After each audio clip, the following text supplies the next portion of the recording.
अस्सलामुअलैकुम। Now news के साथ मैं हूँ फायजा शाह। सबसे पहले नजर डालेंगे आज की अहम खबरों पर। खान से इशफाक हुसैन गुबान की रिपोर्ट के मुताबिक टंडो मोहम्मद खान में एहतजाजी रैली में शरीक लोगों ने नारेबाजी की, खत्मे नबूवत के नारे लगाए। इस वक्त रैली प्रेस क्लब के सामने मौजूद है। आइए सुनते हैं रैली में शरीक लोगों का क्या कहना है।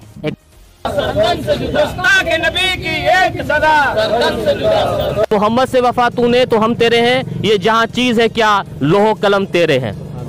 हिकमत लुकमान असद की तरफ से सिर्फ एक ही यही मौक़िफ़ है कि गुस्ताख नबी की सज़ा जो है वो सर तन से जुदा है, वो हम यही चाहते हैं। अल्हम्दुलिल्लाह अस्सलातु वस्सलामु अला रसूलिही।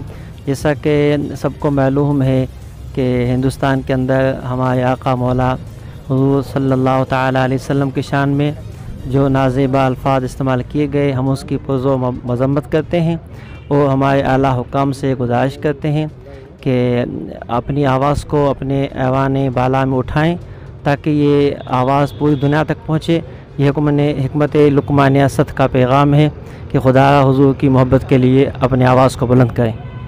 हर इब्तदा से पहले हर इंतहा के बाद, हर इब्तदा से पहले हर इंतहा के बाद, ज़ाते नबी बुलंद है ज़ाते खुदा के बाद। दुनिया में एहतराम के काबिल है जितने लोग, दुनिया में एहतराम के काबिल है जितने लोग, मैं सबको मानता हूँ मगर मुस्तफ़ा के बाद।